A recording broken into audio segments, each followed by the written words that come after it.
Está vendo essa imagem da carta do enforcado no tarô? É de um baralho chamado Tarô das Bruxas. Normalmente, essa carta simboliza um momento onde está tudo meio parado, não vai, não fica.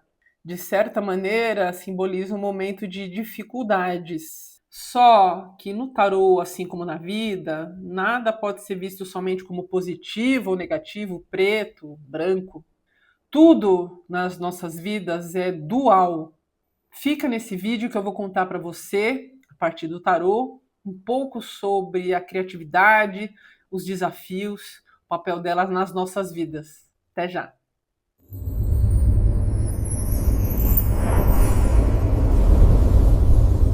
O tarô, antes de mais nada, é uma ferramenta que utiliza da linguagem simbólica, por meio das imagens, para que você possa se autoconhecer e, de alguma forma, você também se aconselhar. E, para quem não conhece, o tarot tem 76 cartas, sendo que 22 dessas cartas são chamadas de arcanos maiores. Essas 22 cartas contam uma história, cada carta representa uma etapa na jornada das nossas vidas, um momento nessa jornada. E aí, entre os arcanos maiores, nós temos essa carta aqui, que é a do enforcado. Coloquei até de ponta cabeça. E esse carinha aqui, ele tem várias mensagens super legais para nós aproveitarmos para as nossas vidas. Perceba nessa carta aqui do tarô da bruxa e também nesse tarô mais antigo e tradicional que chama tarô de Rider-Waite-Smith, que esse rapaz aqui, ele não está enforcado, na verdade ele está pendurado. É por isso que em alguns tarôs essa carta também é chamada de pendurado. Está pendurado pelos pés. Quando você vira ele, entre aspas, de ponta cabeça, você vê que ele até se ilumina, né? A cabeça dele se ilumina. E aí, nesse tarô das bruxas, que é genial, esse carinha aqui, ele aparece com um cadeado, né, com uma corrente amarrando as mãos, amarrando os pés. Veja que tem aqui um cadeado e a chave está na mão do rapaz. Ou seja, apesar dele estar com os olhos fechados, ele tem a chave para sair desse imbróglio que ele se meteu. E aí eu te pergunto, será que realmente ele está parado? Ou ele está dando um tempo para entender as coisas de uma outra maneira, uma outra perspectiva? Por isso, na jornada do tarô, essa carta muitas vezes representa, sim, uma necessidade de enxergar as coisas sob outra perspectiva, né? De outra maneira, enxergar o mundo de outra maneira. E é por isso que entre algumas cartas de tarô aparece a cabeça do enforcado iluminada, né? E alguns interpretam essa posição aqui do número 4 como uma posição até de meditação, quer dizer, ele está meditando para ter consciência sobre algo, e a consciência simbolizada aqui pela luz na cabeça dele. E para mim, isso tem muito a ver com a criatividade. Significado da palavra criatividade tem origem do grego eureka, que significa basicamente eu encontrei. Encontrei algo que estava ali fácil, mas é que eu não consegui enxergar, encontrei uma ideia, encontrei uma solução. De repente, quando menos se espera, ou após um período de meditação, essa paragem pode ser a meditação, pode ser algum momento de vida que te obriga a parar, de repente, nesse momento, você passa a enxergar aquilo que você não enxergava antes. Então, na verdade, esse enxergar não vem do nada, né? Ele vem de um tipo de atitude interna que faz com que a gente enxergue, né? Como eu disse, soluções, ideias, para quem é artista, ideia para um desenho, para um poema.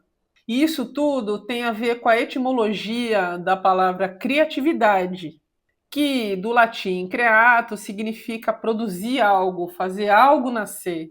Ou seja, ser criativo não significa você criar algo do nada. Algo do nada, como se fosse mágica ou como se fosse um dom que não é acessível para todo mundo, né? Alguns felizardos possuem esse dom. Não. Ser criativo, na verdade, é sair do lugar, E isso só é possível se você muda a sua perspectiva de algo inacessível para pensar a criatividade como se fosse algo inerente às nossas vidas. E que com certeza é mais acessível do que o Santo Grau. Você conhece a lenda do Santo Grau? Se diz que o Santo Grau seria o cálice que contém o sangue de Cristo transformado em vinho na última ceia. E aí tem um outro mito chamado Rei Arthur e seus cavaleiros da Távola Redonda que teriam buscado durante a sua jornada o acesso a esse cálice que teria poderes para transformar os seres humanos em seres extraordinários, ou seja, o Santo Grau de alguma maneira representa a busca por algo filosoficamente emblemático, né, o conhecimento. Mas na minha leitura, o Santo Grau também representa algo inacessível, né? Que o rei Arthur e seus cavaleiros vão lá, vão atrás, lutam, enfrentam mil histórias para conseguir chegar até essa taça e não conseguem. Não lembro agora se conseguem, mas na maior parte do percurso a maioria dos cavaleiros não conseguem cumprir essa missão. O paralelo que eu faço com a criatividade é que muitas vezes a gente considera a criatividade como um santo grau inacessível e a gente acaba achando que não tem condições, não é suficiente para alcançar, para ser criativo. E aí a gente vive situações de auto-julgamento, de ansiedade e de sofrimento. Muitas vezes é assim que eu me sinto sobre a criatividade, você pode se sentir também. Em especial aqueles que são artistas, usam criatividade para produzir arte, ou então aqueles que usam a criatividade no seu dia a dia, como publicitários, por exemplo. Essa busca pela criatividade às vezes pode te paralisar. Sabe aquela sensação de estar preso numa página em branco, agora diante da tela do computador, do tipo, não sei o que eu faço, não sei o que eu escrevo. E aí é como o santo grau, né? Uma coisa inalcançável. Mas eu quero continuar essa conversa falando sobre a criatividade como algo acessível e não o santo grau. E para isso eu vou trazer a reflexão de alguns autores que escreveram sobre criatividade. Um deles é o escritor e filósofo Daniel Bohm, que tem um livro lindo chamado Sobre a Criatividade. Nele, ele traz essa ideia de padrões que a gente desenvolve, padrões, vamos chamar assim, de limitantes acerca das nossas vidas. Não sou criativo o suficiente, as minhas ideias não são geniais, as minhas ideias são cópias e por aí vai, né? A ideia de fulano é melhor do que a minha. E aí o Daniel lembra que a gente só consegue enxergar a criatividade com uma outra perspectiva se a gente se abre para um fluxo, como a criança se abre para fazer um desenho na escola. Sabe quando você coloca uma folha em branco diante de crianças pequenininhas com canetinha? Elas nem pensam, elas nem param. Elas pegam a caneta e vão lá e fazem um desenho. É assim que o Daniel considera a abertura para o fluxo da criatividade, que a gente possa enxergar a vida como se fôssemos crianças curiosas e, portanto, abertas. Só as crianças abertas enxergariam melhor conexões e interconexões que nos fazem ter boas ideias, sejam ideias artísticas, sejam ideias para resolver problemas. Parece papo de autoajuda e porque não ter criatividade ou supostamente não conseguir acessar a criatividade é uma coisa que nos incomoda bastante. Porque a criatividade, de certa forma, é uma mola que movimenta, inclusive, o mercado profissional. O profissional que é criativo, ele certamente se destaca. E é interessante, até isso pode ajudar você a travar a sua criatividade, né? Se você se destaca por ser criativo, você também pode atrair inveja de outras pessoas, você também pode criar algum tipo de insegurança, porque com o tempo você acha que deve ter ideias cada vez mais e mais criativas. Quantas e quantas histórias vocês já não ouviram de escritores que depois de um mega sucesso deram tempo, passaram tempo sem escrever, né? Por que esses artistas se bloquearam, né? Tem a ver com cobrança, tem a ver com auto-julgamento, tem a ver com inseguranças, né? Que são os padrões que a gente vivencia nesse planeta, afinal de contas, somos humanos.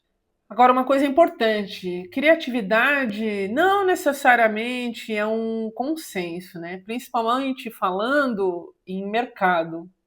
E aí eu acho que a autocobrança tem muito a ver também com o enxergar a criatividade como uma habilidade que não seria acessível para todo mundo, né? Aí o significado da carta de enforcado cai como uma luva sobre essa questão, né? Esse desafio que a gente enfrenta sobre a criatividade. E aí, voltando a falar aquilo que eu falei, quando um artista, por exemplo, cria uma música e tem medo de mostrar para o público, porque o público vai rejeitá-lo, ou de antemão eles já sabem que o mercado exige um determinado tipo de música, e ele fez uma música completamente diferente, então ele vai julgar o trabalho dele como insuficiente para atender ao que o mercado deseja, né? O mercado, o capital, o mundo do consumo. Eu incluo no mercado o universo do mundo do trabalho e sei que muitos criativos se sentem abalados diante da pressão por produzir coisas, entre aspas, que sejam úteis, né? Considerando que um desenho, uma poesia, que utilidade tem, né? O que você precisa é usar a criatividade para atender a uma demanda profissional, uma demanda do mercado. E aí a gente se enforca, porque a gente deixa a nossa criatividade cada vez mais internalizada, a gente não quer mostrar para o mundo aquilo que a gente cria, aquilo que a gente idealiza, porque a gente tem medo de ser julgado, principalmente. E como o sofrimento gera bloqueio, você deixa de criar ou você, vamos dizer assim, cria menos, né? É mais conservador nas suas ideias, porque, como aquele artista que eu falei que precisa criar músicas para um determinado mercado, você vai deixar de apresentar as suas ideias mais inovadoras, porque você precisa se encaixar na sociedade. Aí, o que acontece? Eu vou mostrar a carta do enforcado que eu desenhei. A gente está vendo aqui, no lugar da pessoa pendurada, um pássaro que parece que está preso na gaiola, mas na verdade ele não está. Depende da maneira como você enxerga esse desenho, né? O pássaro também tem a cabeça iluminada, então ele tem a capacidade de criar, tem a capacidade de se libertar da ideia de que está preso. Para mim, isso tem um significado muito forte em relação à criatividade, da necessidade de você mesmo desenvolver um ambiente de liberdade interna para que a sua criatividade possa florescer, né? A sua criança aí possa desenhar com liberdade. E nós mesmos temos essa capacidade inerente de nos abrir a esse ambiente, só que a gente precisa de coragem, a gente precisa olhar para dentro, precisa ter coragem para fazer essa abertura e talvez precise também uma certa ingenuidade, né? De acreditar que as nossas ideias são legais e de que vale a pena a gente botar o que quer que tenha aqui dentro no papel. E aí existem muitas ferramentas que podem te ajudar nessa caminhada, além do tarô. Por exemplo, eu gosto muito do conceito de recuperação criativa de uma autora chamada Julia Cameron, nesse livro que chama O Caminho do Artista. Essa autora, ela sugere algo que nem é muito novidade, mas como prática metodológica é bem interessante. Você ter um caderno e nesse caderno, diariamente, você escrever 3 páginas. Veja bem, são 3 páginas por dia. Não interessa se você não está com vontade. Tô sem ideia. Acordei atrasado. Não, senhor. Você tem que escrever 3 páginas diárias com o que quer que você tenha ali para preencher essas 3 páginas e que isso vire um hábito tão arraigado quanto tomar banho ou escovar os dentes. Escrever diários não é algo que essa autora inventou, né? Inclusive, muitos terapeutas recomendam essa prática, né? A prática da autoescrita. Mas o que ela traz de interessante é que essa prática te ajuda a liberar, né? Te ajuda a trabalhar a questão da autocensura, do autojulgamento. A Julia Cameron defende essa prática como se fosse uma espécie de meditação. Aí, no livro, ela diz que essa prática da escrita de 3 páginas diárias pode abrir novas perspectivas e nos ajudar a efetuar mudanças nas nossas vidas, não só a ser um artista. Ou seja, te ajuda, essa prática te ajuda a enxergar as coisas sob outra perspectiva e se iluminar. Esse ato por si só é o eureka da criatividade que está aqui escondidinho na carta do enforcado. Entre vai e vem, eu sigo nessa prática do diário de 3 páginas por dia já faz 3 anos, né? Parei um pouco, porque eu fiz uma mudança no passado, mas eu vou retomar agora no começo de 2026. Eu já preenchi mais ou menos 5 cadernos. Depois de um tempo, inclusive, eu parei de escrever para ler os conteúdos e é surpreendente.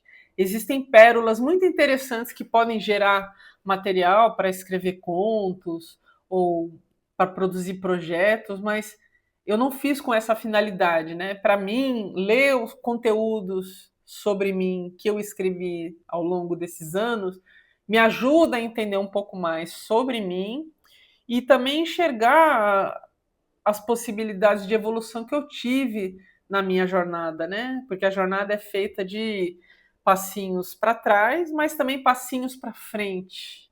Eu posso dizer para você que é uma atividade libertadora, porque essas páginas nos ajudam a ver soluções para além do desespero e a gente, de alguma maneira, poder se libertar de nós mesmos, muitas vezes. E já que eu estou falando em enxergar as coisas sob uma outra perspectiva, eu tenho que citar uma oficina que eu participei de um designer chamado Giovanni Castellucci, que faz parte de uma editora chamada Editora Seiva, de São Paulo. Aliás, essa editora ela tem uma proposta de ser mais que uma editora, é como se fosse uma escola de criatividade. Eles, inclusive, publicaram outro livro que eu acho importante você ler, que chama Arte e Medo, de David Bayliss e Ted Orland. Eu vou deixar aqui no descritivo do vídeo um link para você xeretar. Esse livro fala especificamente dos bloqueios dos artistas em relação às suas criações. Essa oficina do designer Castellucci se chama Encontrar Fagulhas. Interessante dessa oficina é que ele parte do princípio de que a limitação, ao invés de te paralisar na criação, na verdade ela pode até te ajudar a criar mais. E aí ele dá exemplos práticos de trabalhos, principalmente de design, né, de desenhos, onde os autores tiveram que partir para criar diversos elementos, produtos, enfim, a partir de um único referencial. Ele cita, por exemplo, um trabalho realizado por alguns designers de um calendário, se não me engano, de atividades durante um ano inteiro. Foram produzidos vários materiais a partir de um único elemento, um chapéu. Então, a partir daquele chapéu, conseguiram, com a pena do chapéu, fazer um desenho, com um detalhe, o outro detalhe do chapéu, fazer um outro desenho e por aí vai. E a gente tem que se desenvolver em relação a isso e se abrir. Porque, embora as crianças, como eu falei, tenham esse fluxo mais aberto à criatividade, é na infância também que às vezes nós somos podados. Quanto mais velho a gente fica, muitas vezes mais podado a gente é. Por isso que é tão importante enxergar a criatividade como algo inerente a nós, que independa, de novo, do mercado. A gente precisa ter a liberdade de criar o que quiser, mesmo que não seja vendável, mesmo que não sirva para nada. Sobre isso, eu quero nos situar para refletir sobre a questão da criatividade no mundo da cultura e das artes. Eu acho que uma coisa que nos bloqueia bastante é a questão social.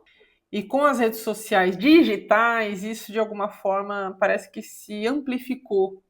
Eu vou explicar melhor. Infelizmente, a cultura que deveria incluir e conectar, ela muitas vezes acaba virando um moedor de carne, onde você precisa, é metafórico, tá?